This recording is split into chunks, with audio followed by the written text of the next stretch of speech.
പരിശുദ്ധ അമ്മ പ്രത്യക്ഷപ്പെട്ട ഈ അനുഗ്രഹവേളയിൽ വന്ന് സാക്ഷ്യം പറയാൻ ലഭിച്ചതിന് പരിശുദ്ധ അമ്മയ്ക്കും ഈശോയ്ക്കും ഞാൻ ആദ്യം തന്നെ നന്ദി പറയുകയാണ്. ഞാൻ 2022-23 CBSE +2 ബാച്ചായിരുന്നു. ഞാൻ 10ഉം 11ഉം ഓൺലൈനായിട്ടാണ് ഞാൻ പഠിച്ചത്. ഞാൻ CBSE ആയതുകൊണ്ട് തന്നെ 10ാം ക്ലാസ് എക്സാം ഞങ്ങൾക്കില്ലായിരുന്നു, ഓൾ പാസ്സായിരുന്നു. അപ്പം എങ്ങനെയാണ് ഒരു എക്സാം എഴുതേണ്ടതെന്ന് പോലും അറിയാതെയാണ് ഞാൻ +2ൻ്റെ എക്സാമിന് കയറിയിരുന്നത്. അപ്പോഴത്തേക്കിന് എനിക്കറിയത്തില്ല എന്താ അവിടെ ചെയ്യേണ്ടത്, എങ്ങനെയാണ്, എന്ത് ചെയ്യണം, എന്ത് പഠിച്ചാലാണ് എക്സാം പാസ്സാകേണ്ടതെന്ന് പോലും അറിയത്തില്ല. കാര്യം 10ഉം 11ഉം ഓൺലൈനായിട്ട് പഠിച്ചിട്ട് ഒന്നും അങ്ങനെ വലുതായിട്ട് അറിയത്തുമില്ല. അങ്ങനെ അമ്മ ഇങ്ങനെ പറഞ്ഞു തന്നു, ഇങ്ങനെ കൃപാസനം എന്ന് പറഞ്ഞൊരു സ്ഥലമുണ്ട്, ഒരു പള്ളിയുണ്ട്, നമുക്കവിടെ പോകാം, നീ പേടിക്കണ്ട എന്ന് പറഞ്ഞ് ഞാനും അപ്പയും അമ്മയും കൂടെ ഒരു ഞായറാഴ്ച എൻ്റെ ഹോൾ ടിക്കറ്റ് കിട്ടിക്കഴിഞ്ഞിട്ട് ഇവിടെ വന്നു. മാതാവിനോട് മുട്ടിപ്പായിന്ന് ഞാൻ പ്രാർത്ഥിച്ച, അമ്മേ മാതാവേ, നാണം കെടുത്താത്ത ഒരു മാർക്ക് എനിക്ക് തരണം, എനിക്ക് അത്രയേ ഉള്ളായിരുന്നു എൻ്റെ ആവശ്യം. അപ്പം ഞാനിവിടെ വന്ന് ഞാൻ ഉടമ്പടി എടുത്തിട്ടില്ല, എനിക്കപ്പം 18 വയസ്സായിട്ടില്ലായിരുന്നു. അത് കഴിഞ്ഞ് ഇവിടെ വന്ന് കരഞ്ഞ് ഞാൻ പ്രാർത്ഥിച്ച്, ഹോൾ ടിക്കറ്റുമായിട്ട് ഞാൻ വന്ന് പ്രാർത്ഥിച്ചതിൻ്റെ ഫലമായിട്ട് ഞാൻ എഴുതി. എക്സാമെല്ലാം ഞാൻ എഴുതി. എനിക്ക് എക്സാം എല്ലാം എഴുതുമ്പോഴത്തേക്കിനും ടെൻഷനാണ്. ഞാൻ എല്ലാ എക്സാമിനും കയറുമ്പോഴത്തേക്കിനും വിശ്വാസ പ്രമാണവും എല്ലാം ചൊല്ലിയിട്ടാണ് ഞാൻ കയറുന്നത്. എന്നിട്ട് ഉപ്പ് ഞാൻ വെതറും. ഞങ്ങൾക്ക് ആകുമ്പോഴത്തേക്കിനും ഒന്നും കയറ്റാൻ പറ്റത്തില്ല എക്സാം ഹോളിലോട്ട്. ഞാൻ ഉപ്പ് അവർ കാണാതെ ഞാൻ വെതറിയിട്ട് ഞാൻ അതിൻ്റെ മണ്ടയ്ക്ക് ഇരുന്നിട്ട് വിശ്വാസ പ്രമാണം ചൊല്ലിയിട്ട് ഞാൻ പ്രാർത്ഥിച്ചിട്ടാണ് ഞാൻ എക്സാം എഴുതുന്നത്. എനിക്ക് സെറ്റ് 3 ആണ് കിട്ടിക്കൊണ്ടിരുന്നത് എല്ലാ എക്സാമിനും. ആ സെറ്റാണ് ഏറ്റവും എളുപ്പമുള്ള സെറ്റ്. ഞാൻ എക്സാം എല്ലാം എഴുതി കഴിഞ്ഞു. എനിക്ക് ഫിസിക്സിൻ്റെ എക്സാം വന്നപ്പോഴത്തേക്കിന് ഞാൻ നോക്കുമ്പോഴത്തേക്കിന് എനിക്കറിയുന്ന ഒരൊറ്റ ക്വസ്റ്റ്യൻ ഇല്ല അതിനകത്ത്. ഞാൻ നിന്ന് ഉരുകും, എനിക്കറിയത്തില്ല എന്നെ ചെയ്യേണ്ടതെന്ന് എനിക്കറിയില്ല. ഞാനപ്പോഴത്തേക്കും രണ്ടും കൽപ്പിച്ച് ഞാൻ മാതാവിനെ വിളിച്ചുകൊണ്ട് ഞാൻ ആ ക്വസ്റ്റ്യൻ തന്നെ എഴുതി വെച്ചിട്ട്, എല്ലാത്തിനും ഞാൻ ക്വസ്റ്റ്യൻ എഴുതി വെച്ചിട്ടു. എന്നിട്ട് എനിക്ക് തോന്നിയ ഏതെങ്കിലും ഒരു ആൻസർ എഴുതിയിട്ട് ഞാനത് അണ്ടർലൈൻ ചെയ്ത് വെച്ചു. എനിക്ക് റിസൾട്ട് വന്നപ്പോൾ ഞാൻ ഞെട്ടിപ്പോയി. എനിക്ക് ആകെ ഏറ്റവും കൂടുതലും മാർക്ക് എനിക്കുള്ളത് ഫിസിക്സിന്. എനിക്കറിയാം, ഞാൻ 2 വട്ടം എൻ്റെ എക്സാമിൻ്റെ റിസൾട്ട് ഞാൻ എടുത്ത് നോക്കി. കാര്യം ഞാൻ പൊട്ടു എന്ന് പറഞ്ഞിരുന്നതാണ് CBSEയുടെ എക്സാം ഫിസിക്സിന്.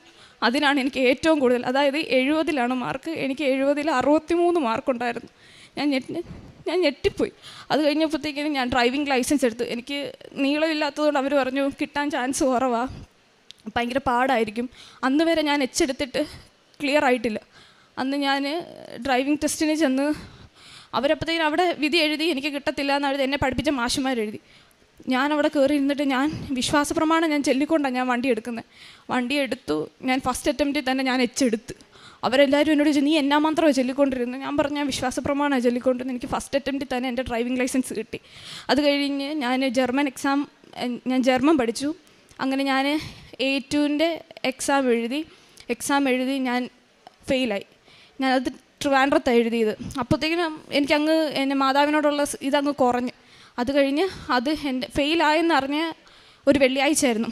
അടുത്ത വെള്ളിയാഴ്ച വന്ന് ഞാനും എൻ്റെ അമ്മയും കൂടെ 2023 ഡിസംബർ 29 എൻ്റെ ഇവിടെ വന്ന് ഉടമ്പടി എടുത്ത് കഴിഞ്ഞിട്ട് അപ്പം ഞാൻ B2ന് വേണ്ടി പഠിക്കുക. അപ്പം B2 പഠിച്ചുകൊണ്ടിരിക്കുമ്പോഴത്തേക്കിന് തന്നെ ഞാൻ B2ൻ്റെ എക്സാമിന് വേണ്ടി ഒരു സ്ലോട്ട് ഞാൻ ട്രിവാൻഡ്രം കൊച്ചിയിൽ മെയിൽ അയച്ചു. ഫസ്റ്റ് അറ്റംപ്റ്റിൽ തന്നെ എനിക്ക് ആ മെയിൽ എക്സാം സ്ലോട്ട് കിട്ടി. ഞാൻ റൈറ്റിങ്ങും ലിസണിങ്ങും എഴുതി. ഞാൻ മാർച്ച് 16 ആയിരുന്നു എക്സാം എഴുതിയത്. ഞാനപ്പം അതും കിട്ടി. ഞാൻ ഹോൾ ടിക്കറ്റും കൊണ്ട് വന്ന് ഇവിടെ ഈ അൽത്താരയുടെ ഫ്രണ്ടിൽ നിന്ന് ഞാൻ പ്രാർത്ഥിച്ചു. എനിക്കറിയത്തില്ല എങ്ങനെ എക്സാം എഴുതേണ്ടതെന്ന്. എന്നെ എഴുതി വെക്കുമെന്നും എനിക്കറിയത്തില്ല. അതുപോലെ ഞാൻ പഠിക്കുകയും ചെയ്തു. ഞാൻ 2ഉം പാസ്സായി ഫസ്റ്റ് അറ്റംപ്റ്റിൽ തന്നെ.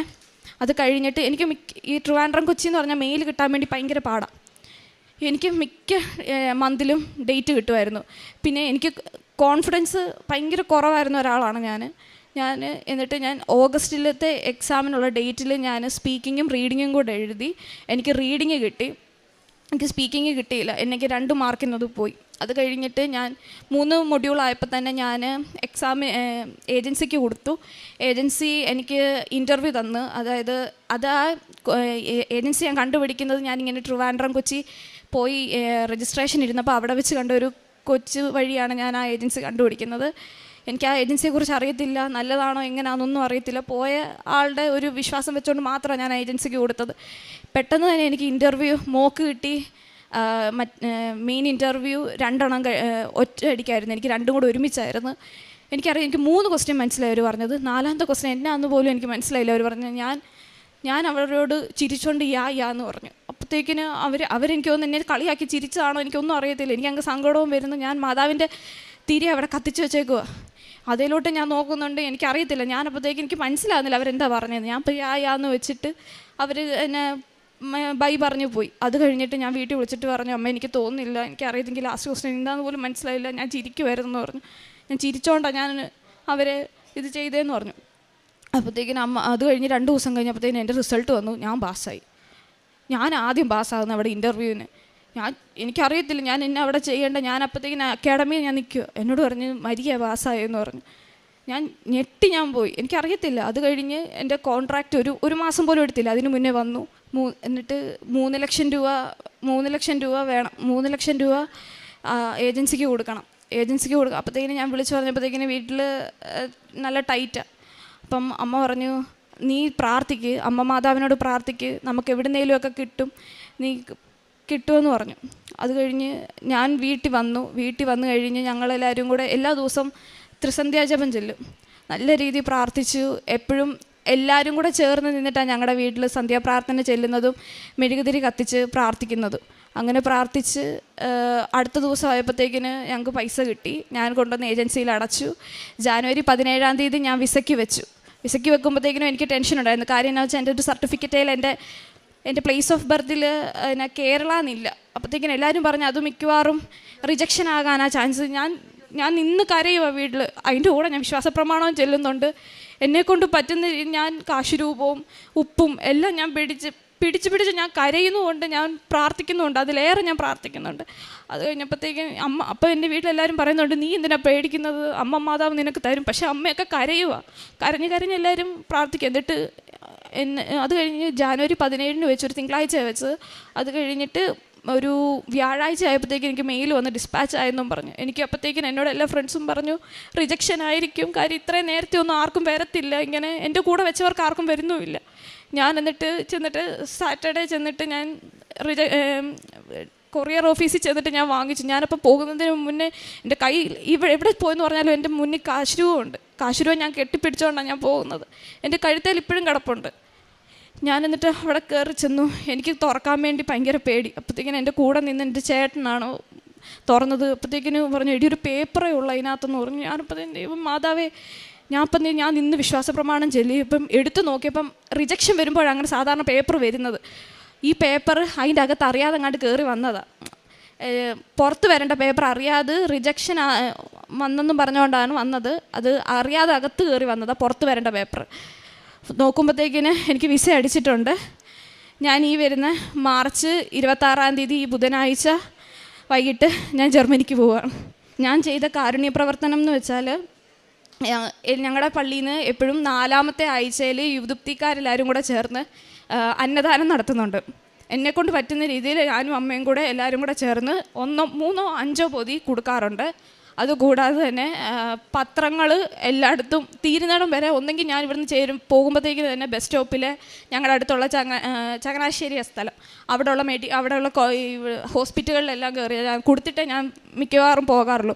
പിന്നെ എവിടെ പോയെന്ന് പറഞ്ഞാലും എൻ്റെ കയ്യിൽ ഒരു കൃപാസനത്തിലെ പത്രം കാണും. ഇപ്പം തന്നെയാണേലും എൻ്റെ ഈ പാസ്പോർട്ടിൻ്റെ അകത്ത് തന്നെ ഒരു കാശുരൂപമുണ്ട്. എനിക്കറിയാം എൻ്റെ കൂടെ എവിടെ പോയെന്ന് പറഞ്ഞാൽ. പിന്നെ എനിക്ക് എവിടെ പോയെന്ന് പറഞ്ഞാൽ എനിക്ക് ഭയങ്കര തടസ്സങ്ങളാണ്. എനിക്കിപ്പോൾ എക്സാം എഴുതാൻ പോയാൽ എനിക്ക് ട്രെയിൻ ലേറ്റ് ആവുക എന്നായിരുന്നു, അല്ലെങ്കിൽ ഛർദ്ദിക്കാൻ വരിക, അങ്ങനെയൊക്കെ ഓരോന്നോ. ഇപ്പം ഞാൻ കഴിഞ്ഞ ദിവസം ഞാൻ ഡൽഹിക്ക് പോയി എക്സാം എഴുതിയിട്ട് എനിക്ക് ഒരു മൊഡ്യൂൾ കിട്ടിയിട്ടില്ല. പക്ഷേ എനിക്ക് ഉറപ്പുണ്ട് എനിക്കത് ഞാൻ അവിടെ ചെല്ലുന്ന അന്ന് അതിൻ്റെ റിസൾട്ട് വരുന്നത്. എനിക്ക് ഉറപ്പുണ്ട് എനിക്കത് കിട്ടുമെന്നുള്ള കാര്യം എൻ്റെ വീട്ടിലെ എല്ലാം അറിഞ്ഞ് വളർന്ന ഒരാളാണ് ഞാൻ. അപ്പോഴത്തേക്കും മാതാവ് എനിക്കത് തരുമെന്നുള്ള കാര്യം 100% എനിക്ക് ഉറപ്പാണ്. പുറപ്പാട് 15:2 കർത്താവിൻ്റെ ശക്തിയും സംരക്ഷകനുമാകുന്നു, അവിടുന്ന് എനിക്ക് രക്ഷയായി ഭവിച്ചിരിക്കുന്നു. അവിടുന്നാണ് എൻ്റെ ദൈവം, ഞാൻ അവിടുത്തെ സ്തുതിക്കും. അവിടുന്നാണ് എൻ്റെ പിതാവിൻ്റെ ദൈവം, ഞാൻ അവിടുത്തെ കീർത്തിക്കും. മരിയ ജോസഫ് എന്ന ഈ മകൾ തൻ്റെ അമ്മയുടെ ഉടമ്പടിയോട് ചേർന്നാണ് ഉടമ്പടി ജീവിതം തുടങ്ങുന്നത്. മകൾ പറയുന്നുണ്ട്, ബോർഡ് എക്സാം CBSEയുടേത് 10 എഴുതുമ്പോഴും +1 പഠിക്കുമ്പോഴുമൊക്കെ കോവിഡിൻ്റെ കാലമായതുകൊണ്ട് അധികമൊന്നും പഠിക്കാതെ ഒരു പ്രൊമോഷനിൽ അങ്ങനെ മുന്നോട്ട് പോവുകയായിരുന്നു. +2 ബോർഡ് എക്സാം എഴുതുമ്പോഴാണ് ശരിക്കും പരീക്ഷ എങ്ങനെ എഴുതണമെന്ന് പോലും അറിയാതെ ആകെ ആകുലപ്പെട്ടും ഭയപ്പെട്ടും ഒക്കെ പരീക്ഷയ്ക്ക് വേണ്ടി ചെല്ലുന്നത്. അമ്മയുടെ ഉടമ്പടി ഉള്ളതുകൊണ്ട് ഉടമ്പടി ജീവിതം, ഉടമ്പടിയുടെ പ്രാർത്ഥനകൾ, അമ്മ കൊടുത്തിരിക്കുന്ന കാശുരൂപം അതെല്ലാം ചേർത്ത് പിടിച്ചാണ് മകള് ആ ഉടമ്പടി പരീക്ഷയ്ക്ക് വേണ്ടി തയ്യാറെടുക്കുന്നത്. ആ കാലഘട്ടത്തിൽ അച്ഛനും വന്ന് കണ്ട് അച്ഛൻ മകളെ ശൈത്യപൂശി പ്രാർത്ഥിച്ച് ബലപ്പെടുത്തുകയും ഒരു കാശുരൂപം കൈമാറുകയും ഒക്കെ ചെയ്തിട്ടുണ്ട്. മകൾ പറയുന്നുണ്ട്, പരീക്ഷയ്ക്ക് വേണ്ടി ചെല്ലുമ്പോൾ എന്തെഴുതണമെന്ന് പോലും അറിയാതെ പഠിക്കുവാൻ ശരിക്കുമൊന്നും സാധിക്കാതെയാണ് ഫിസിക്സിൻ്റെ പരീക്ഷയ്ക്ക് വേണ്ടി മകൾ അപ്പിയർ ചെയ്യുന്നത്. മകൾ ചെയ്തത് ക്വസ്റ്റ്യൻ മുഴുവനും പകർത്തി എഴുതുന്നു. എന്നിട്ട് കുറച്ച് അമ്മമാതാവിനോട് പ്രാർത്ഥിച്ചുകൊണ്ട് അമ്മമാതാവ് പ്രചോദിപ്പിക്കുന്നതൊക്കെ അതിൽ അടയാളപ്പെടുത്തുകയും എഴുതുകയുമൊക്കെ ചെയ്തുകൊണ്ടിരുന്നു. ഒട്ടും ഒരു ആത്മവിശ്വാസത്തോടു കൂടിയല്ല +2 ബോർഡ് എക്സാം മകൾ CBSE എഴുതുന്നത്. മകൾ പറയുന്നുണ്ട്, എങ്കിലും എൻ്റെ കഴിവിലല്ല, എൻ്റെ അമ്മ മാതാവ് ദൈവകൃപയാൽ എനിക്ക് ഏറ്റവും മികച്ച മാർക്ക് നൽകി ഞാൻ ഏറ്റവും മോശമെന്ന് കരുതിയ എൻ്റെ പരീക്ഷയെ വിജയിപ്പിച്ചു തന്നു. അപ്പോഴാണ് ശരിക്കും അമ്മയിൽ ആശ്രയിച്ചുള്ളൊരു ജീവിതത്തിന് വേഗത്തിൽ ഫലമുണ്ടാകും, അത് ദൈവകൃപയാൽ അനുഗ്രഹിക്കപ്പെടുമെന്ന് മകൾക്ക് ബോധ്യം കിട്ടുന്നത്. അങ്ങനെയാണ് ഉടമ്പടിയിലേക്ക് മകൾ കൂടുതൽ അടുത്തു വരുന്നത്. വീണ്ടും ഡ്രൈവിങ്ങിൻ്റെ പരിശീലനത്തിന് ഏർപ്പെടുന്ന നാളുകളിലൊന്നും നന്നായിട്ട് എടുക്കുവാൻ മകൾക്ക് സാധിച്ചിരുന്നില്ല. മകളെപ്പോഴും അത് പരാജയപ്പെട്ടിരുന്നു. എങ്കിലും ഒരു പരീക്ഷണാർത്ഥമാണ് ഡ്രൈവിംഗ് സ്കൂൾ മകളെ ലൈസൻസ് എടുക്കുന്നതിന് വേണ്ടി അതിൻ്റെ പ്രാക്ടിക്കൽ ടെസ്റ്റിന് വേണ്ടി പേര് കൊടുക്കുന്നത്. എന്നാൽ അന്നും ഇതുപോലെ അമ്മയോട് പ്രാർത്ഥിച്ച് വിശ്വാസ പ്രമാണം ചൊല്ലി ഒരു കാശുരൂപം തൻ്റെ വസ്ത്രത്തിൽ ധരിച്ചുകൊണ്ട് അമ്മയുടെ സംരക്ഷണയാൽ സഹായിക്കണമെന്ന് നല്ല ശരണപ്പെട്ട പ്രാർത്ഥനയോടെയാണ് മകളത് ആ പ്രാക്ടിക്കൽ പരീക്ഷയ്ക്ക് പോകുന്നതും ജീവിതത്തിൽ ആദ്യമായിട്ട് തെറ്റുകൂടാതെ എടുക്കുന്നത് അന്നത്തെ ആ പരീക്ഷയിലായിരുന്നു. അത് എല്ലാവർക്കും ഒരു അത്ഭുതമായിരുന്നു. എന്താണ് ഇതിനു വേണ്ടി മകൾ ചെയ്തത്? അതുകൊണ്ട് അവർ ചോദിച്ചത്, നീ എന്ത് മന്ത്രം ചെയ്തിട്ടാണ് എടുക്കുവാൻ വന്നതെന്ന്. മകൾ പറഞ്ഞു, മറ്റൊന്നുമില്ല, എനിക്കെൻ്റെ അമ്മ മാതാവിൽ ശരണപ്പെട്ട പ്രാർത്ഥനയും എന്നെ ബലപ്പെടുത്തുന്ന വിശ്വാസ പ്രമാണം എന്ന പ്രാർത്ഥനയും മാത്രമേ ഉള്ളൂ. മകൾക്ക് 2 അനുഭവങ്ങൾ ആ +2 കഴിയുന്ന കാലത്ത് അമ്മ മാതാവിലൂടെ ലഭിച്ചതിനെയാണ് ആദ്യം സാക്ഷ്യപ്പെടുത്തിയത്. പിന്നീട് മകൾ അത് ജർമ്മൻ ഭാഷ പഠിക്കുവാനായി പോകുന്നു. ആ സമയത്ത് സ്വയം ഇവിടെ വന്ന് ഉടമ്പടി എടുക്കുന്നു. പിന്നെ ആ ഉടമ്പടിയിൽ ഉറച്ചു നിന്നുകൊണ്ട് അച്ഛൻ്റെ ഡെയിലി ബ്രെഡ് എന്ന അനുദിന അനുഗ്രഹ പ്രാർത്ഥനയിലും അച്ഛൻ്റെ ധ്യാനം കൂടിയും വചനം വായിച്ചും കുർബാനയിൽ പങ്കുചേർന്നും കുമ്പസാരിച്ച് വിശുദ്ധിയോടെ ജീവിച്ചും മകൾ ഉടമ്പടി പ്രകാരം തൻ്റെ ജീവിതത്തെ മുന്നോട്ട് കൊണ്ടുപോകുന്നു. മകൾ പറയുന്നുണ്ട്, ഓരോ പരീക്ഷയ്ക്ക് വേണ്ടി തയ്യാറെടുക്കുകയും പോവുകയും ചെയ്യുമ്പോൾ അമ്മ മാതാവിൻ്റെ സംരക്ഷണയിലാണ് ആ ഓരോ മൊഡ്യൂളും എഴുതി ജയിച്ചു കൊണ്ടിരുന്നത്. 3 മൊഡ്യൂൾ മകൾ വിജയിച്ചപ്പോഴാണ് മറ്റൊരു സുഹൃത്ത് വഴി ലഭിച്ച അറിവനുസരിച്ച് ഒരു ഏജൻസിയെ സമീപിച്ച് വിദേശത്ത് പോകുവാൻ വേണ്ടുന്ന പേപ്പർ വർക്ക് ചെയ്തത്. ഇത് ഉടമ്പടിയുടെ ഒരു പ്രത്യേകതയാണ്. നമ്മളെ അമ്മ മാതാവ് ഓരോ സമയത്തും സമയം ചുരുക്കി നമ്മുടെ ജീവിതത്തിന് ആവശ്യമായ രീതിയിൽ നയിച്ചുകൊണ്ടിരിക്കും. ഒരു സുഹൃത്ത് വഴി ഒരു ഏജൻസിയെ സമീപിക്കുന്നു. ആ ഏജൻസിയിലൂടെ പെട്ടെന്ന് തന്നെ ഇൻ്റർവ്യൂ ലഭിക്കുന്നു.